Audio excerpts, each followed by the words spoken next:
This is Talking My Walking. I am Rodrigo Ribeiro. Today I'm going to talk about capitalism, hedonism, and a culture of indifference.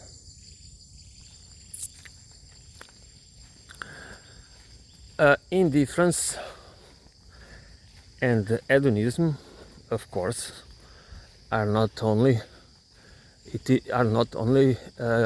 not caused by capitalism itself, but it is stimulated by capitalism. It becomes the default culture. There is no social responsibility. We don't feel responsible we just feel responsible for ourselves and eventually for our families, and then some of us, we do some social good through philanthropy or voluntary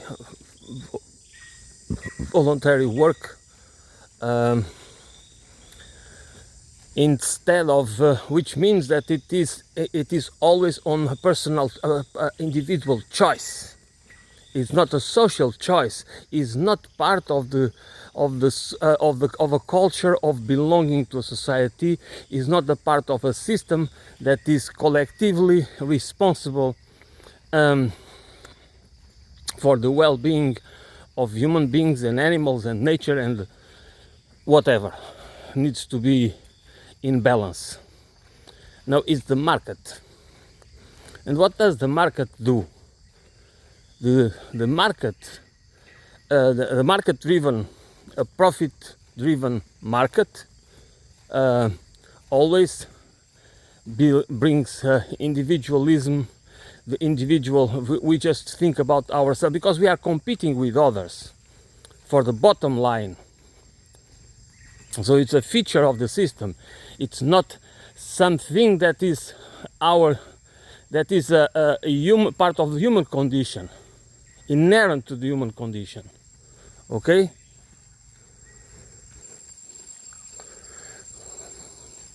We do not feel that is the responsibility.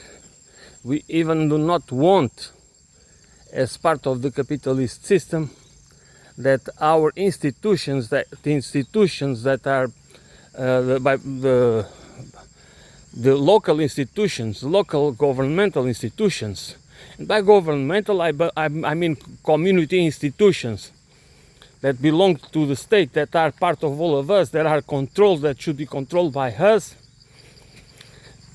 instead of having an organized system to take care of what cannot be done by individuals. That is an organized society that takes care of the animals, that takes care of the people that are in situation, for whatever reason, are in a bad situation. That's why we need universal basic services guaranteed by the state, not by private providers. Private providers do not care. Private providers don't, as everybody understands. I mean, I think, and that doesn't make society more functional. It makes it more efficient in terms of the bottom line, but doesn't transform society in a more functional society. So it's not a mistake. This is a delusional. This is a delusion that that most people buy into it and do not see how much damage this system creates. It produces a lot of wealth, but it's wealth that is based on that. Without that, there is no wealth in this system. And the interests that used to be a sin and illegal are now praised. Everybody thinks it's just it's moral. It's moral to pay. Of course, it's moral to pay debts. But are all debts moral? Don't we also should ask this question? Should not we understand this is basic,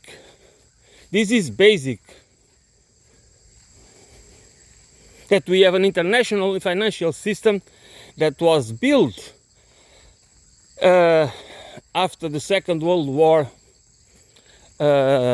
with the Bretton Woods, just to be under the control to have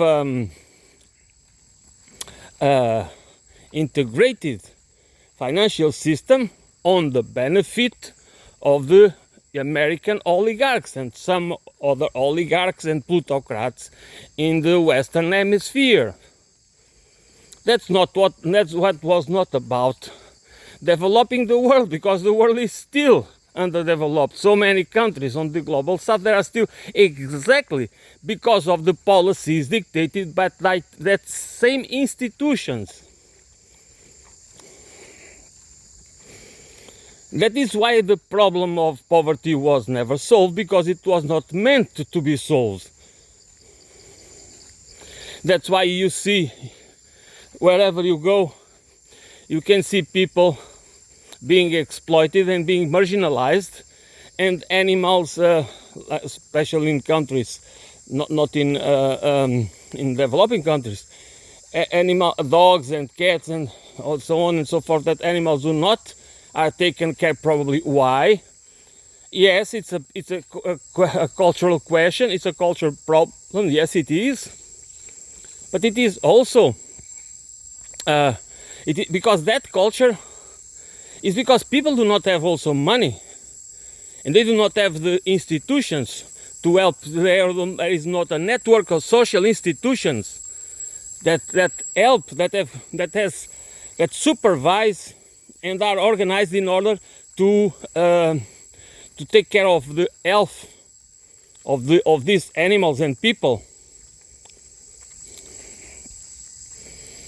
Because a society needs to be organized not only to squeeze profit out of people, to exploit people and resources and animals, and just leave the ones that are not that somehow are not profitable for the system. We just leave them behind. We just don't care what happens with them. That culture of indifference, it is manufactured. It's not just because we have to be indifferent. We can have a culture in the society that just makes us be the opposite, and just makes us want to have institutions that work to that purpose. That's the point. And most people do not understand that behind what they see every day, the inequalities they see every day, what they see in the animals lacking care, and all what we see every day is the result of capitalism. Is the result of an of a political economy and a social class system that just does not care about what happens with people, with the environment, and with anything else, because it's only about control.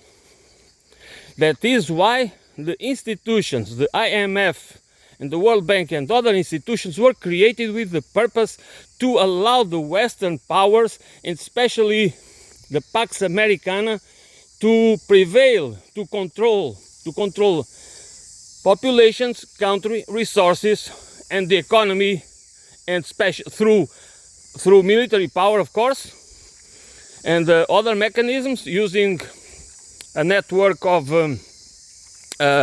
intelligence agencies, and through the financial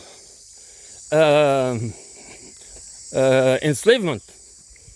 So this is a system based on that, but that's for some of us, for the top 10%, especially the 1% or the 0.1%, death is leverage for them. That is leverage for them. But for us, is enslavement. For the poor countries, for the underdeveloped countries, and for the public in general, it's enslavement. That's what the purpose of making students pay tuition, high tuitions, and go into that is to enslave them. It's to cripple us Because when we are indebted and have to pay interest and compound interest, we are not citizens anymore, we are slaves.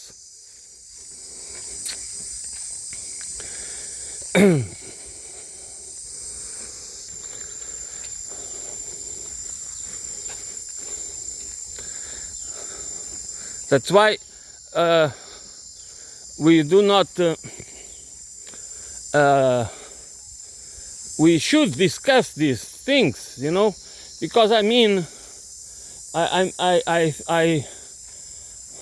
it is important. It is important to build a society. I mean, with a social and ecological economy for an holistic ecological civilization. Because we need to organize our societies in a totally different way. That's why I don't know exactly how the Chinese government works, but the economy, political economy, it's capitalist, it's a market economy, whatever you want to call it, for-profit market economy. And that needs to be changed.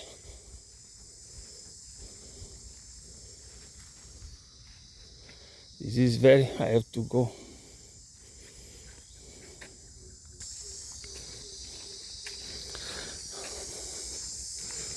The Chinese and all the countries that understand that we need an economy of cooperation, not an economy, not the so-called great power competition, because that great power competition is just competition for is a destructive competition for hegemony.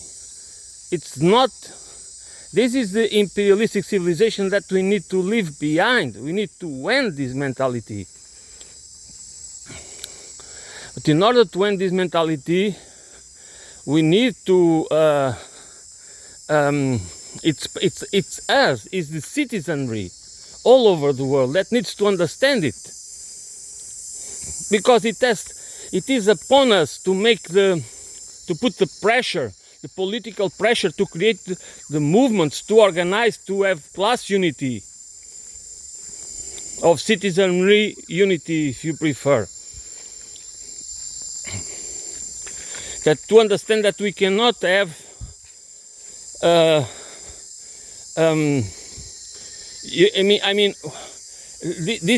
this mentality needs to change.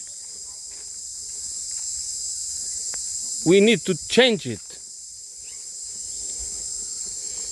And the more countries come to realize it, for example, India is a poor country, and India is a capitalist. Is not. India should be a partner. India would be one of the countries that should be part of a movement, of a global movement for an ecological, holistic civilization, together with China and other countries, and Russia and other countries. But most countries are not.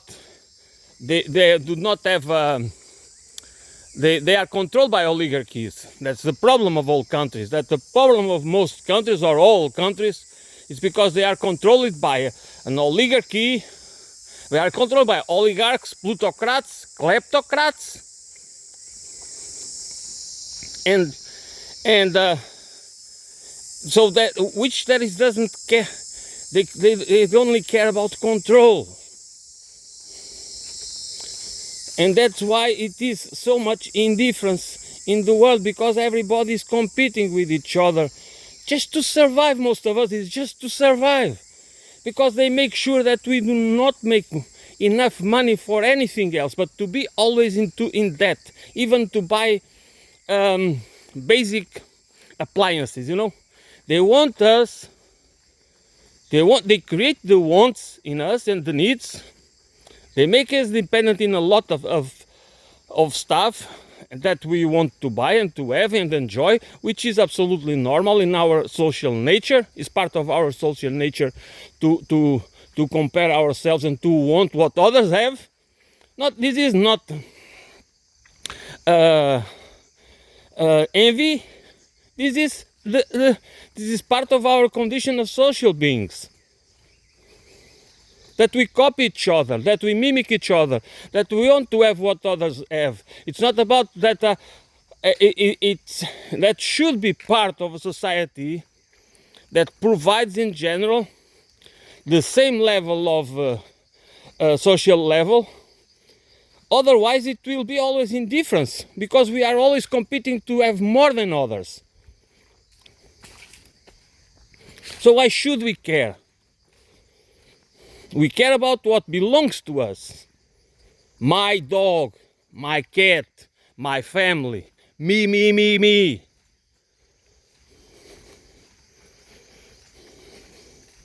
And then we always appeal. Oh, this is about personal change, It's about personal growth. It's about this and that. It's all about individual, that as if we are not part of a society, and that society should matter, because that's where we get our stuff. We don't build it ourselves.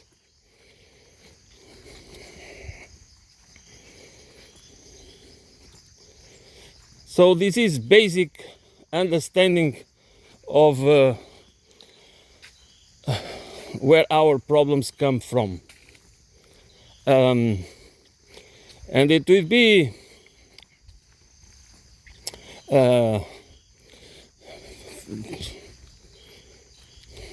India, for example, is a country, and other countries. That's why during the Cold War, the United States have intervened everywhere. The United States have committed that's incomparable with any other country. The crimes that the United States has committed to not allow. That was the policy, the official foreign policy. It doesn't matter what government. It was part of the deep state policy to not allow any socialist government or socialist policies, not even socialist government, socialist policies, which like having controlling resources and using the resources for the development of their own economy and society, instead of being allowed to be controlled by foreign companies, by foreign multinationals that would squeeze all the profits and leave the land and the rivers and ravage everything. So-called externalities in economy that don't count, because they just don't. It just, you destroy the environment, you pollute everything to get the oil, to get the minerals, but it doesn't matter. So that's why we could never, in countries like Indonesia, you got Suharto, okay? Yeah? General Suharto. Why? Because he would not allow the communism or socialism to take foot on Indonesia. And that's the same. That's the same everywhere in Africa and in South America and other countries. That it has been the same policy. And when people do think about communism and socialism, they always say, it's bad, it doesn't work. They don't ever mention the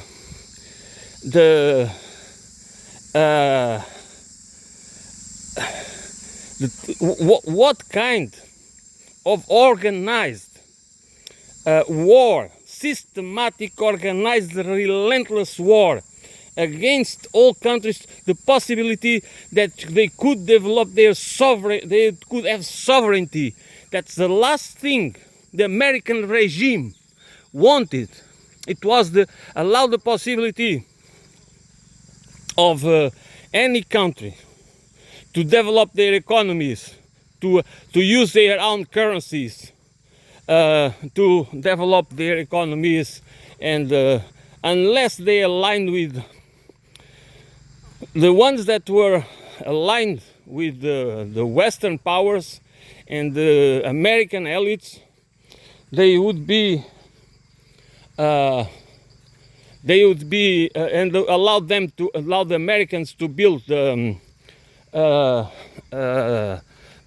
bases, military bases, and other facilities to control for geopolitical and geostrategic, geoeconomic, geopolitical policies and interests. They would be destroyed. Everybody knows the case of Saddam Hussein. Saddam Hussein used to be a poster boy for the Americans, and suddenly you're so useful for a war against Iran. Yeah, it was really useful. And suddenly he became the enemy. Why?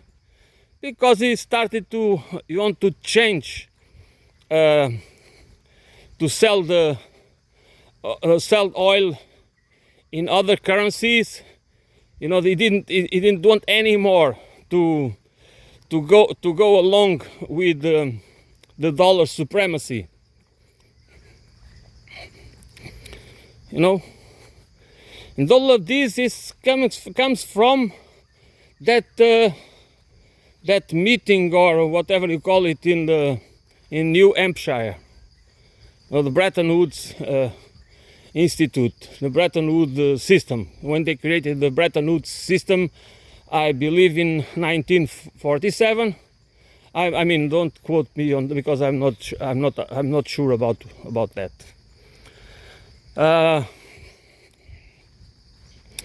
But anyway, that is all this is part of our reality. It's part of how we understand the world, how we perceive everything.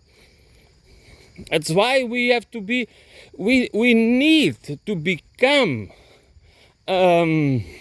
indifferent, because in order to survive, because we cannot take. I mean, because we don't participate. You know, we don't have a participatory democracy, not even at the local level. That because we don't have institutions, social institutions, that to take care of the environment, of the animals, of people. That no, we don't have a national. Many countries don't have a national policy. Do not have functional universal basic services. They don't have any kind of local policy. It's just dog eat dog, which is capitalism. What I don't understand is why people, most of us that are poor, that are working class, that we should be already working much less hours, especially in the rich countries. And instead of that, we defend politicians we support politicians that want war and more war. They use war as a distraction, I mean, they prepare us for war, and we don't see that what we really need is a drastic change, is a radical change in the economic system, the political system, and the civilization. It's about the civilizational change. We cannot go on with the imperialistic civilization. And if you think that these tech bros want some other reality, no, they don't.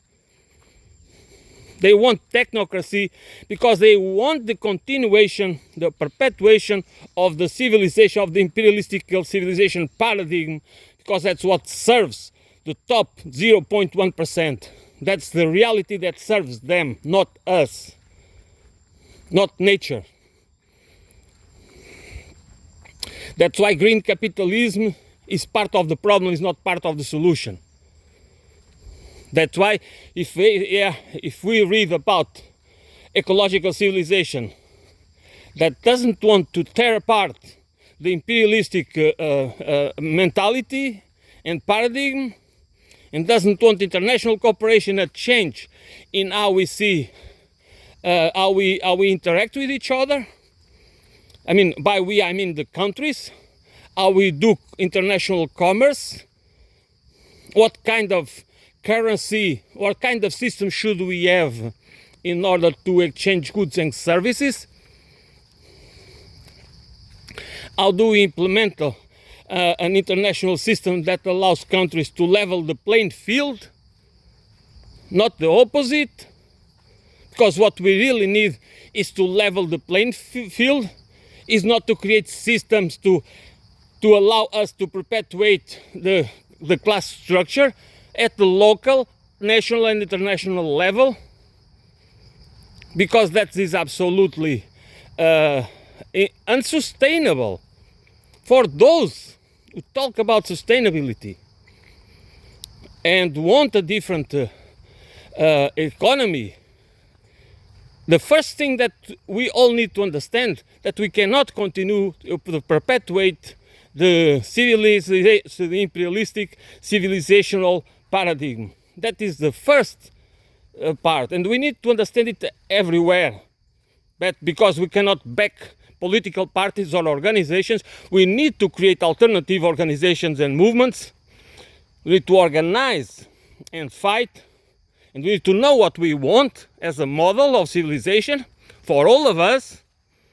So we need to create international institutions that we can achieve it. But we need to organize also to fight the ones that don't want it, and to try to educate, to try to not our brothers and sisters, the ones that belong to the same class as us, that are exploited in every sense of the word. They are exploited at work. They are exploited by banks, by a corrupt financial system. That is a huge problem. That's the biggest problem. Besides the military, we have the financial system. Not about the economy. When you talk about the economy, forget about the financial system, because the financial system just exists to control the economy. It's not the economy. It's to control the economy.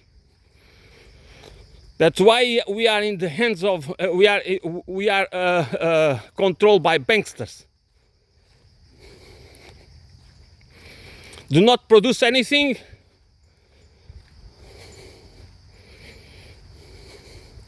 But they just get all the funneled, all the wealth is funneled to them, and then they use the money to control the real assets. Okay? That's how it has been working, and it has been since 2008 until now. It has been only accelerating. It has been accelerated, I mean, to an incredible. Those companies, those asset investment firms and asset management firms and all that kind of thing has been only accelerating the pace of control. That's our reality, and that's this reality we need to change, to fight against it, to understand how it works. We need to understand how it works. We need to understand what we are fighting, and we need to understand what we want to replace it. Any profit-driven system needs to be based in focused on it requires to be indifferent, because in the end what matters is to in the end what really matters is to use all means to achieve the end, and the end is about monopoly. That's what this. That's why. That's why Mr. Peter Thiel says that competition is for losers. Competition. That's why he says competition is for losers. For example, for restaurants. Yeah, you know, that's for the small businesses. That compete with each other. It doesn't matter. Some will be successful, others will just survive, barely survive, and others just doesn't matter what it happens with them. Because for the big guys, it was a group of cyclers with a tourist guide. Okay, Mr. Thiel knows exactly how it works. For them, competition is a sin. Competition is not what they pursue. They pursue monopolies. They pursue rents. These people do not even, they talk about the evils of government and things like that, but all these guys depend on contracts with the government. They need the money to build their monopolies. They depend on these contracts with the government. That's amazing. And that's how most monopolies are made, without the support, without without the government subsidies, without the contracts and all the rest. These companies, these private monopolies and oligopolies could not survive. So why should we give them this power? Why should the state be hijacked by these people? Why should the state be controlled by them instead of being controlled by us and for our benefit? For the benefit of the environment and people and animals and everything literally everything. For the geosphere, the benefit of the geosphere, where everything is included.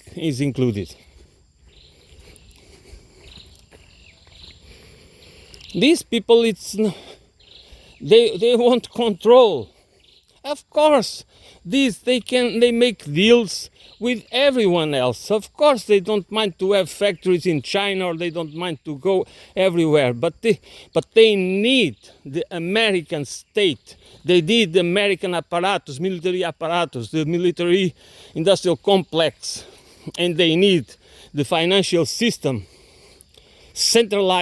a centralized financial system, a political power, a financial power, and a military power to dictate the international governance, the global governance, not about the global government. Again, I always repeat it for the people that believe that is a cabal, international cabal for a world government. No, that is not. It was the intention of the United States of America, through all these institutions, to dictate the global policy, the global governance, through neocolonialism, through having a network of military and intelligence, and to have the monopoly of the high technology.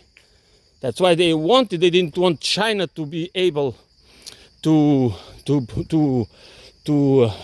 compete with them in that sphere, because if they could keep the control of the technological development, they could continue the project of hegemony, for the project for the so-called 21st American century, the project for the 21st American century. That's why they hate China. China. Why China?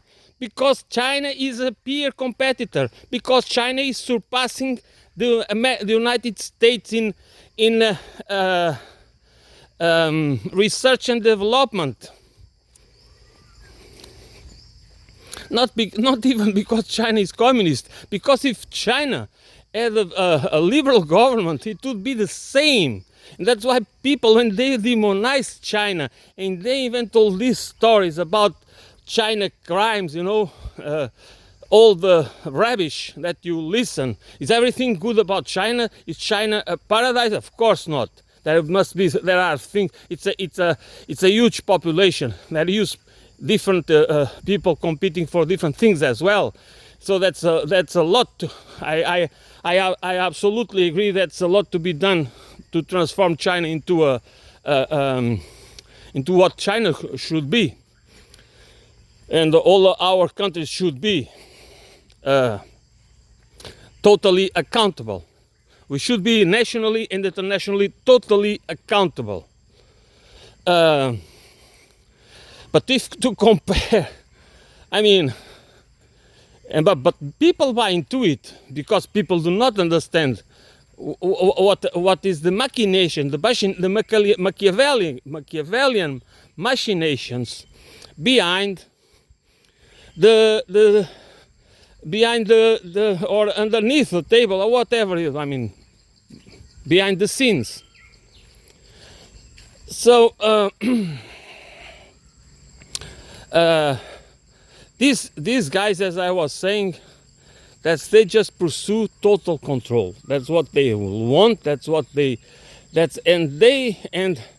they do not care about us. It doesn't matter if they wave the same flag. They don't belong to the same class as you. For them, you are just a little parasite they can squeeze. They do not care. They only care about you if they can use you. That's the only reason they want to.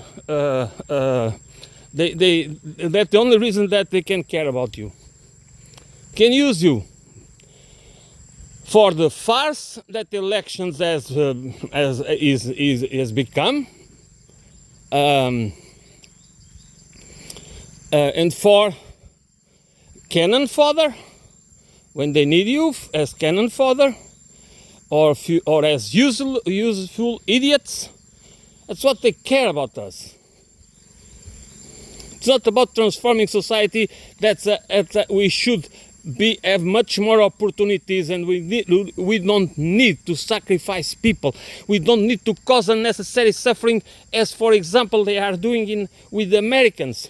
So many Americans their lives are being sacrificed, and without, not because they lack the resources, but because of the financialization of the economy, because of this process through which they do not even care anymore about the real economy.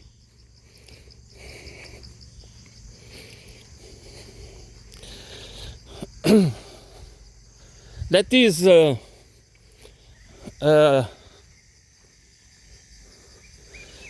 an absolute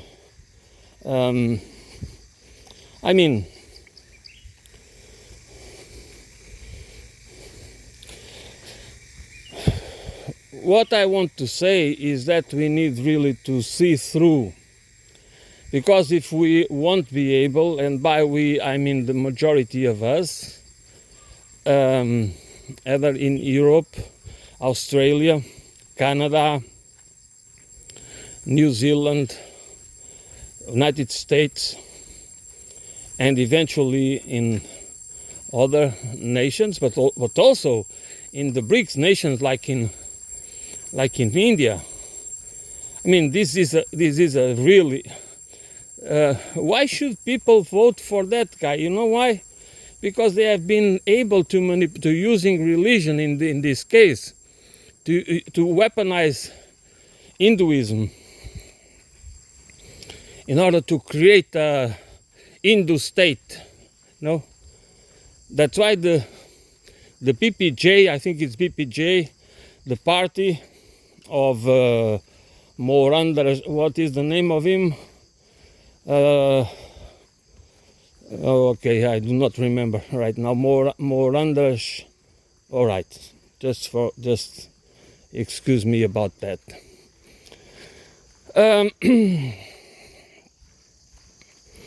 The man is a fascist, but nevertheless, you know, he is elected, and does he care about poverty in India? Of course not.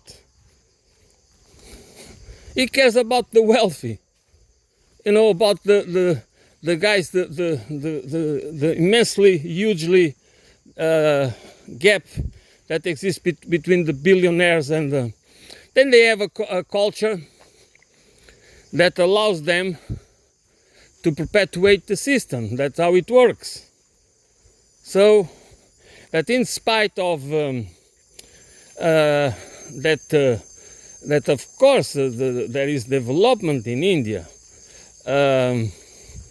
but this development it's kind of based in trickle down. So you have to expect that some of the wealth that is accumulated by the oligarchs in India, it somehow trickles down in the form of some job creation and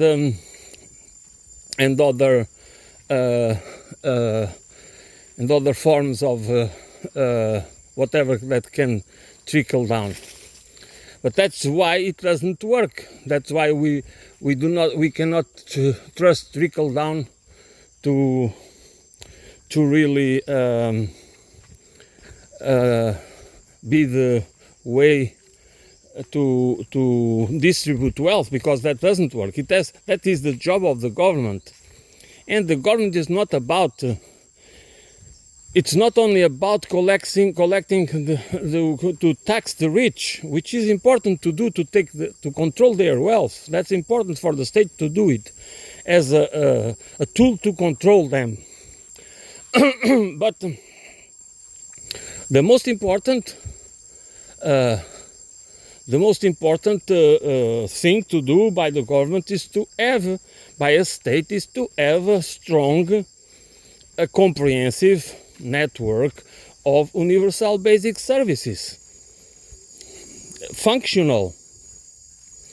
That is what can equalize, must be used to be a social equalizer, not education. I said it before and I want to repeat it again. No, education can help to be a social equalizer, but the social equalizer, that means education is a social equalizer in the context of a capitalist system, that the ones with an education will get better rewards, because that's how the system wants to create a meritocratic, which is not merit, because many of the ones that will have better wages not necessarily are more useful to society, but they get them anyways, and they are recognized as important to society when they are most of the time manipulators or parasites. In so many cases, not all, of course. I'm not saying that everybody is in that category, but there are so many people that their jobs and tasks and functions are considered meritocratic, and they are not. They are the opposite. But it's the perception. That's about perception management. It's not about reality. It's about perception management. So education can be a social equalizer, But what is a true social equalizer is a functional system of universal basic services, including social housing, and a society that is organized around the collective well-being, which means that we really have taken account the environment, people, animals, and everything else, everything, not just us, and much less only the bottom line, because otherwise it will be we will never solve the problems, because we will never be able to solve poverty, because poverty is inherent to the system, as it is indifference.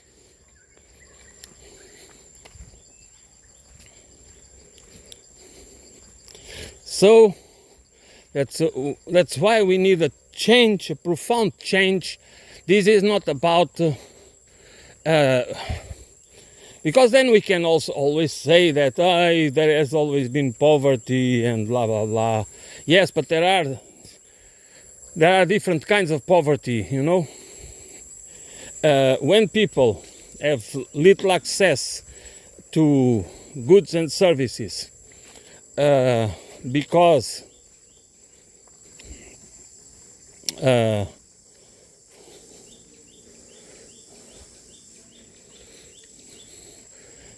they, okay, I go back, because they are not available, because the economy doesn't produce them, because they live in like, for example, not developed economies. So people are poor. They have, but they can. But this kind of poverty doesn't mean that people do not live well, because you can live well with having a simple life. A simple life, frugal life, is not necessarily poverty, because the concept of poverty, to me, is when you lack the essential, basic goods and services, not because they do not exist, but because the system just keeps you away from them. That is poverty, because that poverty is part of the class system war. It's not because of the larger system that people live in communities. They are poor communities because they do not have a sophisticated economy, and so they rely on basic tools, and so they have only access, but they can still have access to fresh food. You know, they can fish, they can hunt, they can gather fruits and roots and whatever they know it's safe to eat. And they can have the feeling of being part of a community, which they do, a reciprocity economy. That's nothing to do with living these frugal lives. No luxuries, not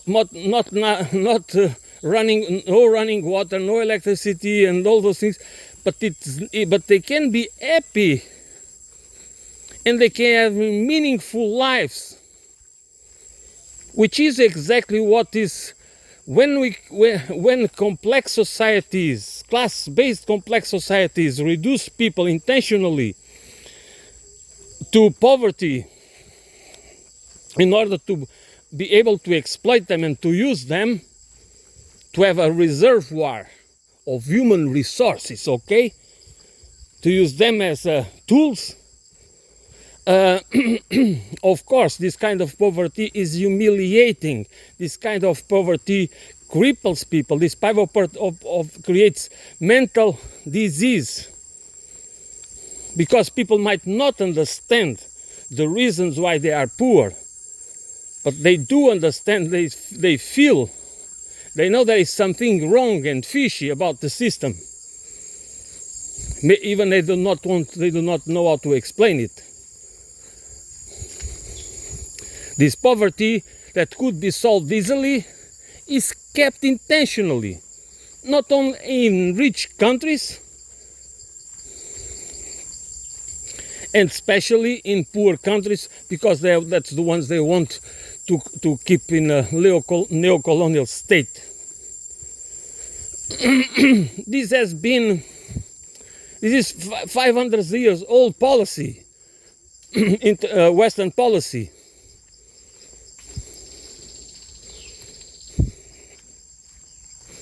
But this is always, you can see it all across the class problem, the class war.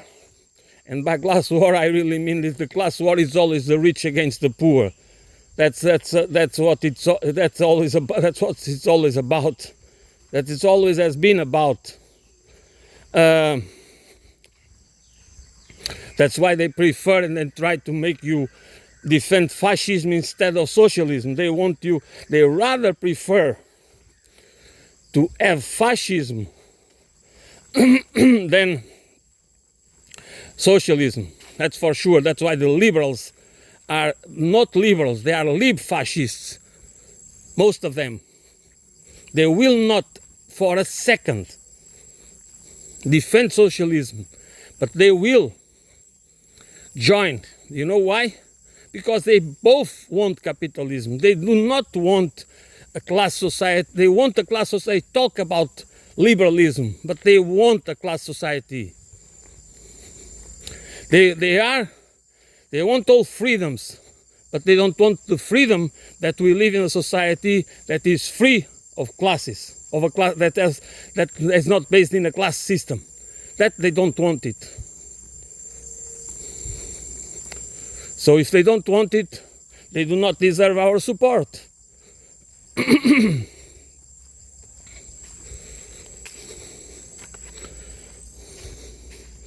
They should not have our support, the support for those who they exploit, for those who they want to keep in part as an inferior class that is mainly to serve them.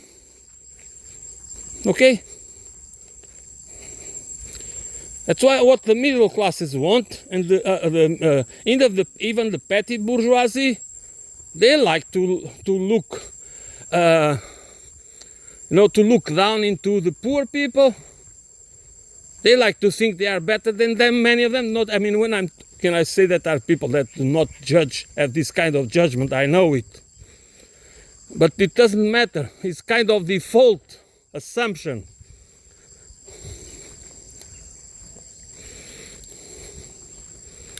And why should we, the majority of people, why these people that go to work and are exploited, and have to bend to orders and to have jobs that are meaningless jobs, but then they look down into others that are just like them, maybe a little worse.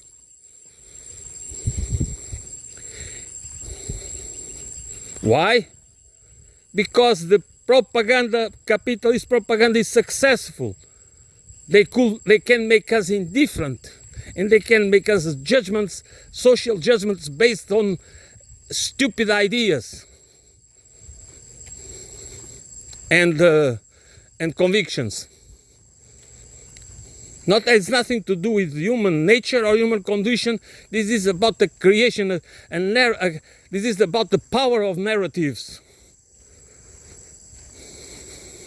How narratives are framed in order to control, to colonize our minds with bad ideas. Colonize our minds with ideas that just serve to instrumentalize us, divide, atomize, tribalize, not to unify, not to have class unity, and to organize, to have a completely different, a totally different civilization that we really need. It is an imperative for humanity. That's why it doesn't matter if you are Indian or Chinese or European or American or or Canadian or German or Russian. The fight everywhere is exactly the same. We can have economic development that is not based in creating oligarchs.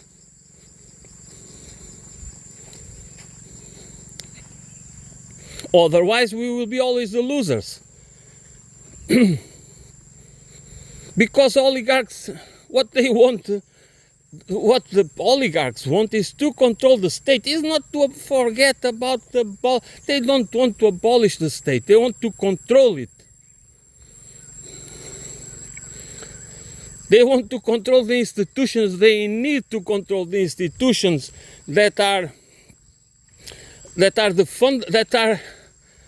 without the state cannot function. Countries cannot exist. They don't want to. I mean, they would like to not have countries. If they could have just a really world government, they will be the controllers. You know, that probably would be. But it's not going to be the case. I think never there will be the case. Unless all oligarchs from all countries, they form a kind of a federation of oligarch state, a global oligarch state. But so far the only global oligarch state that we could see that they were in the making, it was the Pax Americana. It was what I before described as a global governance project for the 21st American hegemony. That was the project controlled by the United States, not by the oligarchs. And so far I do not see the possibility that all oligarchs, you know, from the main countries, from, you know, India, China, Russia, America, European oligarchs, and all the rest of oligarchs that exist in the world, they would make together, join and make a coalition to run the world, because I don't think they can really they can form a single cartel. I see it more like as still cartels that can be transnational, but still nationally based, which means that are cartels, that are oligarchs that form cartels, but not in a global scale. I mean, in a global scale because they work in a global scale, but not as a global system, because they still compete with each other and they still need a national base. They still need, because it's the last resort, you know. That's where you can. That's when nothing else works. You need to go back to your own, where you have your headquarters or your origins or whatever you want to call it. So that's how I see the system. That I do not see it the ability to create a really global government by the oligarchy and for the oligarchy, because it would require a unity that I believe it doesn't really exist. It can become the day. I don't know. I cannot.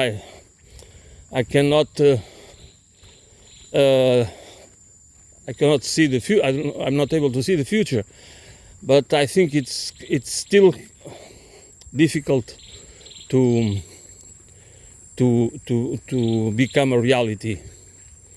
It would be much easier what the United States and its acolytes and vassal states, the European vassal states and Canada and Australia and Japan and South Korea and those countries, the vassal states that controlled in a centralized system, controlled by the Americans, to dictate the global governance, to financial, economic, financial, political, and military power. That was possible if the rise of China and the fact that Russia was the major military power in terms of nuclear weapons to be used as the deterrence. The United States could make it happen without the need to go to war, kind of having some control of the oligarchs in each country, not as in the same level, because the centralized power would be in American hands, but it would be also useful for the oligarchs at the of every nation and region of the world. So to finalize, that's what I want to do.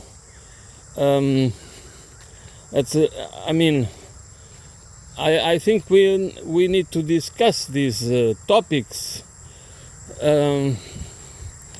because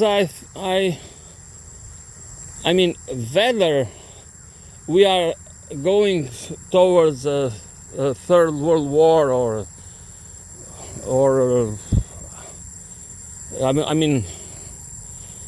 we just that we are going to see changes and the rise of a multipolar world without the war, without a major war at least. What I see about the rise of a multipolar world order is not going to be enough to have a civilization, an ecological, holistic civilization that I believe it is imperative for the survival of humanity. And I think we need to have that discussion, and that's why I said that all countries, all peoples of all countries need to have that discussion and bring them into an international forum. It needs not only to be a national discussion, but it's an international discussion among the peoples of all nations, but especially the nations that have more there are bigger populations, that they have more influence. But all countries matter. All countries matter. But that's what I think it's needed.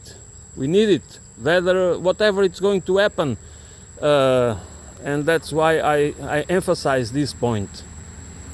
Okay, this is enough for today. Thank you for listening, and I'll be back soon.